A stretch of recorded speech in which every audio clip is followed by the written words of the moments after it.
साथियों नमस्कार। बहुत दिनों बाद आपसे आज वापस बात करने का मौका मिल रहा है।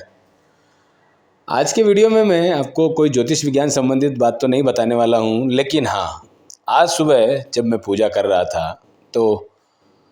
इस प्रकार की ये तस्वीर मेरे सामने बनी और मैंने इसको तुरंत क्लिक किया, क्योंकि ये फ़ोटो देखने के बाद में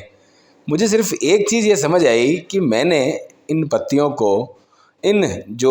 फूल के बीज का हिस्सा होता है उससे निकाल कर अलग कर दिया, ताकि मैं पत्तियों का इस्तेमाल करके भगवान को अर्पित कर सकूं। और ये जो बाकी का मतलब ये जो बाकी का बीज का पौधे का हिस्सा है या फूल पुष्प का हिस्सा है, ये अब कोई काम का नहीं रहा। लेकिन जाने अनजाने मुझे ऐसा लगता है कि शायद मैं या शायद आप या शायद हम सब ये गलती करते होंगे कि जिसकी वजह से किसी चीज़ का वजूद है, हम सिर्फ वो जो चीज़ है उसका इस्तेमाल तो कर लेते हैं, लेकिन जिनका वजूद मतलब जिसकी वजह से है वो कहीं ना कहीं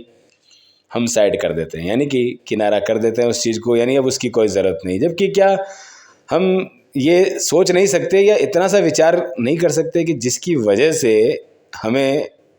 सफलता मिली, या यूँ कहूँ कि जिस चीज़ की हमें प्राप्ति करनी थी वो जिस जगह से उत्पन्न होकर आई है, अब उसको केवल एक मतलब बहुत आसानी से कैसे किनारा किया जा सकता है। हालांकि ये कोई बहुत बड़ा पॉइंट नहीं है और ना ही मैं इस प्रकार के वीडियो बनाने के लिए कभी तैयार रहता हूँ, या यूँ कहूँ कि मैं कभी कंफर्ट भी नहीं हूँ। लेकिन ये अचानक पता नहीं क्यों मेरे मन में ये सवाल गूंजा कि क्या हम अपने लोगों के साथ, या यूँ कहें कि मतलब कुछ ऐसे लोगों के साथ ऐसा कर रहे हैं कि शायद उनसे काम निकला और हटा दिए उनको साइड में। चाहे वो हमारे माता पिता हो सकते हैं, हमारे भाई बहन हो सकते हैं, कोई रिश्तेदार, कोई मित्र, पड़ोसी, या कोई भी ऐसा व्यक्ति जिससे जब तक काम बना तब तक हमने लिया और जैसे ही हमारे काम की पूर्ति हुई हमने उन्हें हटा दिया। क्या हम उस श्रेणी के हैं, या हम उस श्रेणी में जाने अनजाने प्रवेश कर गए हैं? हालांकि इन फूलों का तो यहाँ कोई मैटर नहीं, क्योंकि इसका वास्तव में हर कोई यही उपयोग करता है कि पत्तियां काम आई, क्योंकि हमें फूल से, हमें किसी भी पौधे से सबसे पहले तो फूल या फल चाहिए होते हैं, और फूल और फल में से भी जो उसका सुंदर हिस्सा है वो काम में लिया और बाकी का किनारा कर दिया, यानी बाकी को जीवन से हटा दिया। लेकिन क्या आम जीवन में ये इस तरह से होना चाहिए, या आम जीवन में क्या हम ऐसा करते हैं? क्या हम उन्हें साथ नहीं रख सकते जो जिनकी वजह से हम सफलता लिए हैं, या जिनकी वजह से हमें वो चीज़ प्राप्त हुई है? या सिर्फ हमारा उद्देश्य वही है कि अपना काम बनता और भाड़ में जाए जनता, या सिर्फ अपना काम पूरा हो गया, बाकी अब हमें कोई मतलब नहीं रहा जिससे कि वो काम हमें पूरा हुआ है, जिसकी वजह से वो पूरा हुआ है? हालांकि मेरे पास तो देखो इन सवालों का कोई जवाब है नहीं, लेकिन मेरे दिमाग में जैसे ये तस्वीर बनी, इस तस्वीर को मैंने आप लोगों के लिए क्लिक किया और क्लिक करते ही ये बहुत सारे सवाल मेरे मन में आए, तो मुझे लगा शायद आप लोगों के साथ में इस सवाल को बांटना चाहिए। क्या ये करना उचित है? यानी कि ये जो इस फूल और पत्ती मतलब पत्तियाँ और इस जो वेस्ट हिस्से के साथ हुआ, क्या हम भी ऐसा जीवन में कर रहे हैं? अगर कर रहे हैं तो करना चाहिए या नहीं करना चाहिए? यानी इन सवालों के जवाब भी आपके पास है। हो सकता है प्रश्न मैंने खड़ा किया, यानी प्रश्न की तरफ दिमाग या याद दिलाने का काम मैंने किया, लेकिन कहीं ना कहीं जवाब हम सबको ढूंढना है। हम शायद अच्छा नहीं कर सकते बहुत ज़्यादा किसी का, तो हमें शायद बुरा करने का तो अधिकार बिल्कुल भी नहीं है। एक बार मैं कहीं कुछ शायद देख रहा था, तो उस एक व्यक्ति ने बात कही कि अगर हम किसी के लिए रोटी का इंतज़ाम नहीं कर सकते ना, तो उस व्यक्ति की रोटी में मिट्टी मिलाने का अधिकार हमें बिल्कुल भी नहीं है।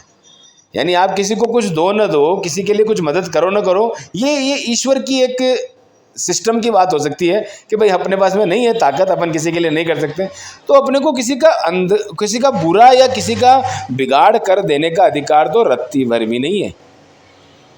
तो ये बात भी मुझे कहीं ना कहीं इस वीडियो से ही प्रतीत लगती है कि वास्तव में हम शायद सफलता तो ले लेते हैं, पर जिसकी वजह से है वो कहीं ना कहीं पीछे छूट जाती है। यानी हम उनको छोड़ देते हैं, हम उनको किनारा कर देते हैं, हम उनसे आगे बढ़ जाते हैं। शायद बहुत अच्छी नहीं गुजरती होगी फिर ऐसे व्यक्तियों के दिल पर कि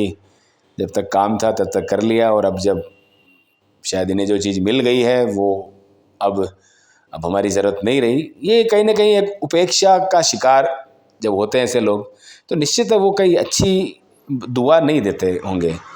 क्योंकि अगर जाने अनजाने या हम अपने बिजी होने के कारण या बहुत सारे और पता नहीं क्या क्या कारण हो सकते हैं जिनकी वजह से अगर हम इग्नोर कर दे रहे हैं तो कहीं ना कहीं जाने अनजाने हम दिल दुखा रहे हैं। बात वहीं आ गई है घुमा फिरा कर कि मेरे पास सिर्फ ये सवाल था, जवाब आपके अलग अलग हो सकते हैं, तो मैं जानना चाहूँगा, बल्कि शायद आपका भी अगर मन इसी प्रकार का हो तो आप अवश्य ही लिखने को मजबूर होंगे कि आप इस विषय में क्या सोचते हैं। ये पूरी तरह से वीडियो सिर्फ आप लोगों के लिए है, आप लोगों के विचारों के लिए है कि आप सोचें, आप बताएं कि हम जो कर रहे हैं, यानी कि हम आप सब मिलकर जो कर रहे हैं, क्या कहीं ऐसा ही कर रहे हैं कि अब रिज़ल्ट मिला और पीछे की चीज़ भूल गए। और अगर ऐसा नहीं कर रहे हैं तो आप शायद इस दुनिया के वो मतलब बेमिसाल अजूबे हैं जो इस दुनिया के लिए तो बने ही नहीं हैं। यानी कि एक परमात्मा के निकट होना या परमात्मा का बिल्कुल अंश होना वो वाली बात बन जाती है। लेकिन अगर वैसे नहीं है, आम इंसान ही हैं और ऐसा हो रहा है, तो इस पे सोचना ज़रूर चाहिए कि क्या ये सब छोड़कर हम कुछ ऐसा कर सकते हैं जिससे कि परमात्मा का सानिध्य हमें मिल सके, या यूँ कह सके कि हम परमात्मा के प्रिय हो सकें। चलिए अब वीडियो को मैं करता हूँ समाप्त, बाकी की बात आपके लिए, आप स्वयं विचारें, स्वयं विचार करें। मिलते हैं नेक्स्ट वीडियो में। हर हर महादेव।